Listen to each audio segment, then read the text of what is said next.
सुप्रभात विद्यार्थियों।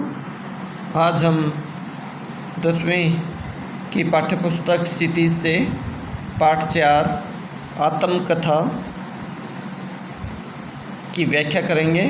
इसके कवि जयशंकर प्रसाद जी हैं। ये CBSE से लेसन हट चुका, लेकिन HBSE में इसके प्रश्न उत्तर आएंगे। मैं आपके सामने जो आत्मकथा कविता है जयशंकर प्रसाद की, एक बार इसका सार पढ़ना चाहूँगा। मुंशी प्रेमचंद के संपादन में पत्रिका हंस में एक आत्मकथा विशेषांक निकलना तय हुआ था कि भाई विशेषांक निकलेगा। आत्मकथा हंस पत्रिका थी जिसका संपादन उस समय प्रेमचंद करते थे। तब प्रसाद जी से भी आत्मकथा लिखने का आग्रह किया गया, परंतु उन्होंने इनकार कर दिया था। आत्मकथा, जिसको ऑटोबायोग्राफी बोलते हैं अंग्रेजी में, इसी असहमति से इस कविता आत्मकथा का जन्म हुआ, जो सन 1932 ईस्वी में हंस पत्रिका के आत्मकथा विशेषांक में प्रकाशित हुई थी। 1932 में छायावादी शैली में लिखी गई इस कविता में जयशंकर प्रसाद ने जीवन के यथार्थ एवं अभाव पक्ष की मार्मिक अभिव्यक्ति की मर्म के साथ जो जीवन में अभाव और कमियां हैं उनके बारे में बताया है। शब्दों एवं सब चित्रों के माध्यम से उन्होंने अपने जीवन की कथा को एक सामान्य व्यक्ति की कथा होता कहानी बताया है। उनके जीवन का कोई भी पक्ष वाहवाही लूटने वाला या रोचक नहीं है।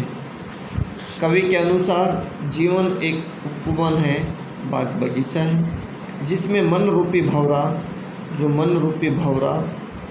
मन है उसको भंवरे की तुलना की है, गुनगुनाकर अपनी बात कहता है, पर उसके आसपास के पेड़ पौधों की न जाने कितनी ही पत्तियां मुरझाकर गिरती रहती हैं। जिन बातों को सुनकर दुख के भाव प्रकट होते हैं, उन्हें सुनकर सुख कैसे पाया जा सकता है? प्रश्न करता कवि।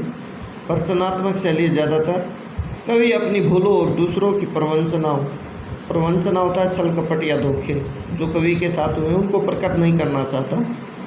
कवि के जीवन में कुछ पल आनंद के भी आए थे, पर अधिक समय तक नहीं टिके। अर्थात खुशी के भी आए, लेकिन वो ज़्यादा समय तक नहीं टिक पाए। सुख उसके पास आते आते भाग गया, वह तो सुख की प्रतीक्षा ही करता रह गया। वह भला उन क्षणों के बारे में क्या कहे, उन पलों के बारे में। क्षण होता पल। उसकी कथा सुनने वालों को किसी रस की अनुभूति नहीं होगी, और अभी उस कथा को कहने का उचित समय आया भी नहीं है।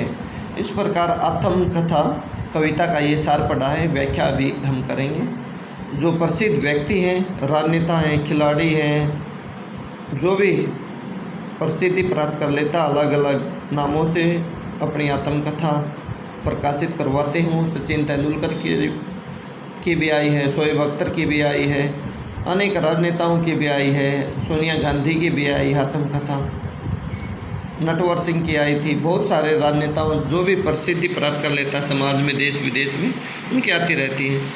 तो हम आत्मकथा कविता का सार पढ़ा अभी हमने, अब इसकी व्याख्या करेंगे।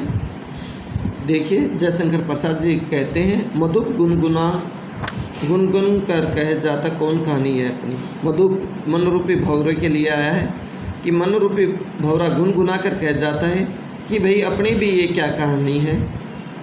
अर्थात कहानी जो जीवन की आत्मकथा है उसके बारे में नहीं कहना चाहता। ये क्या है? कुछ नहीं है। अर्थात कमियां या अभाव हैं जीवन में। मुरझाकर गिर रही पत्तियां देखो कितनी आज घनी।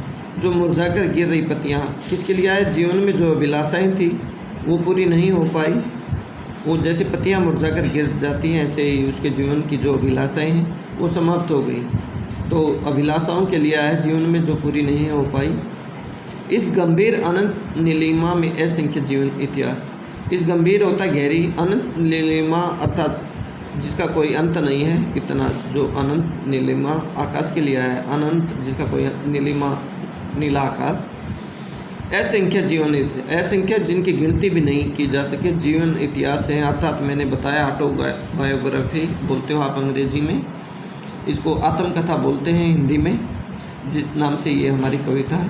तो अनेक लोगों ने लिखी है आत्मकथा, बाद में लोगों ने उसको झूठा सच्चा कहा, चाहे कोई किसी ने भी लिखी कि ये झूठ है, इसमें ये सच है, तो लोग मजाक बनाते रहते हैं उसका, आत्मकथा का। यह लोग करते ही रहते अपना व्यंग्य मलिन उपवास। मलिन मेला, उपवास माने मजाक, व्यंग्य माने कटाक्ष। कहने का मतलब कवि कहना चाहता है कि भाई इसमें असंख्य आत्मकथाएँ आई हैं, जीवन इतिहास है। कवि के अनुसार आत्मकथा लिखने का अर्थ है अपनी निंदा करवाना या अपना मजाक बनवाना। तब भी कहते हो कह डालूं दुर्बलता अपनी बीती। प्रश्न करता कवि कि खराब ढंग से निंदा नहीं करवाना चाहता कवि, तब भी कहते हो, दोस्तों को कह रहा, तब भी कहते हो कह डालूं दुर्बलता अपनी बीती। जो कमियां रह गई हैं जीवन में उसके बारे में बताऊं। तुम सुनकर सुख पाओगे, देखोगे यह गागर। तुम तो जो आत्मकथा है उसको सुनकर सुख पाओगे और देखोगे यह गागर रीति। गागर होता मटका, अपने जीवन के लिए आया गया है कवि, जीवन के लिए। रीति माने खाली, हरियाणवी में रीता बोलते हैं खाली, तो वही शब्द है कि जीवन रूपी घड़ा है जो कवि का जीवन है, उसके अंदर कुछ भी नहीं है, वो खाली है। इस प्रकार से हमने पहले की व्याख्या की, अब दूसरे की करेंगे हम व्याख्या। इसमें कवि कह रहे हैं जयशंकर प्रसाद जी, किंतु कहीं ऐसा नहीं हो कि तुम ही खाली करने वाले अपने को समझो। अगर मैंने, कवि कह रहा है कि भाई वो लिख भी दिया तो मेरे जीवन में जो कमियां रह गई हैं जीवन में, कहीं उनका जिम्मेवार तुम स्वयं को, अपने आप को ना समझो। मेरा रस ले अपने भरने वाले, मेरा रस लोगे, आनंद लोगे मेरी आत्मकथा से, और जो अपने जीवन में कमियां रह गई हैं उनको भरोगे या कमियों को दूर करोगे। यह विडम्बना, दुर्भाग्य की बात, अरे सरलते तेरी हंसी उड़ाऊँ में, अर्थात सरल जीवन है, जीवन के लिए कह रहा है आत्मकथा के बारे में कि उसका मजाक उड़वाऊँ मैं क्या, भूले अपनी या प्रवंचना औरों की दिखलाऊँ मैं। जो कवि के साथ छल कपट हुए हैं उनको भूले, या जो दूसरों ने प्रवंचना छल कपट किया है औरों ने, उसको दिखलाऊँ मैं। कवि कह रहा है कि भाई मेरे साथ जो छल कपट हुए हैं उसको भूलूं या उसके बारे में लोगों को बताऊं। उज्ज्वल गाथा कैसे गाऊं मधुर चांदनी रातों की। जो उज्ज्वल गाथा है उसको नहीं गाना चाहता, मधुर चांदनी रातों की, अर्थात सुख के पल भी आए कुछ, हरे खिलखिलाकर हंसते होने वाली उन बातों की। खिलखिलाकर जो हंसता रहता था कवि, उन बातों को भी कवि नहीं बताना चाहता। इस प्रकार से ये दूसरे पद की व्याख्या की है। अब हम तीसरे पद की व्याख्या करेंगे। मिला कहाँ वह सुख जिसका मैं सौपन देखकर जाग गया। मिला कहाँ वह सुख। जीवन में बहुत सी आशाएं थी कवि को, जिस प्रकार सौपन में अच्छा महसूस होता है।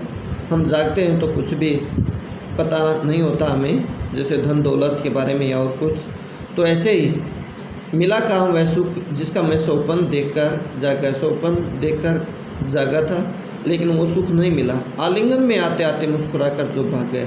आलिंगन होता बाहों में, अर्थात कवि के पास सुख थोड़े समय के लिए आए, जैसे हमने सार में पढ़ा है, वो आकर मुस्कुराकर जल्दी ही कवि से दूर हो गए या भाग गए। जिसके अरुण कपोलों की मतवाली सुंदर छाया में, अरुण होता लाल, कपोल होता गाल, अर्थात अपनी प्रेयसी के लिए कह रहा है या प्रेमिका के लिए कवि कि जो सुख के पल भी आए, अरुण कपोलों की मतवाली मस्त कर देने वाली सुंदर छाया में भी जीवन रहा है कवि का। अनुरागनी उषा लेती थी निज सुहाग मधुमाय। अनुरागनी उषा, प्रेम भरी जो उषा है सुबह, निज माने अपनी सुहाग की लाली मधुर माया में लेती थी। मधु माया में ये दे दिया है मोहक, मोहित कर देने वाली माया की निशानी लेती थी, अर्थात या ये कर सकते हो भाई, उषा भी जो सुबह होती है लालिमा, उसके समान उसके जो प्रेयसी थी उसके लाल गाल थे। लास्ट पद है, उसकी स्मृति पाथे बनी है। स्मृति होता है याद, पाथे होता है रास्ते का सहारा। उस जो रास्ते का पहले पैदल चलते थे हमारे पूर्वज, जो भोजन साथ लेकर चलते थे, उसको भी पाथे बोलते थे। वैसे सहारा या संबल को बोलते हैं। उसकी स्मृति पाथे बनी है। थके पथिक की पंथा की। पथिक जो राहगीर होता है उसके लिए आता है, अर्थात जो अब दुख के पल हैं उनमें कवि के लिए जो प्रेयसी की यादें हैं उनकी सहारे ही वो सारा बन गई है। सिवन को उधेड़ कर देखोगे क्यों मेरी कंथा की। सिवन होता है सिलाई, कंथा यहाँ पंथा गुदड़ी के लिए आया है, अर्थात जीवन रूपी गुदड़ी के लिए, कि भाई उसकी सिलाई को उधेड़ कर क्यों देखोगे मेरी कंथा की, जीवन की। छोटे से जीवन की कैसे बड़ी कथाएं, आज को छोटा सा जीवन रहा है कवि का, उसकी बड़ी कथाएं नहीं कहना चाहता, अर्थात आत्म कथा नहीं लिखना चाहता। क्या यह अच्छा नहीं कि औरों की सुनता मौन रहूं, मौन रहना, चुप रहना, कि औरों की सुनता मैं मौन रहूं, चुप रहूं। सुनकर क्या तुम भला करोगे मेरी भोली आत्मकथा। अगर मैं आत्मकथा लिख भी दूंगा, मेरे जीवन में जो कमियां रह गई हैं उसका क्या तुम भला कर पाओगे कुछ। अभी समय भी नहीं है, कवि कह रहा है अभी मेरे पास समय भी नहीं है। और थकी सोई है मेरी मौन व्यथा। मौन चुपचाप है, व्यथा या पीड़ा जो जीवन में कमियां रह गई हैं वो मौन है, उसके बारे में कवि बताना नहीं चाहता।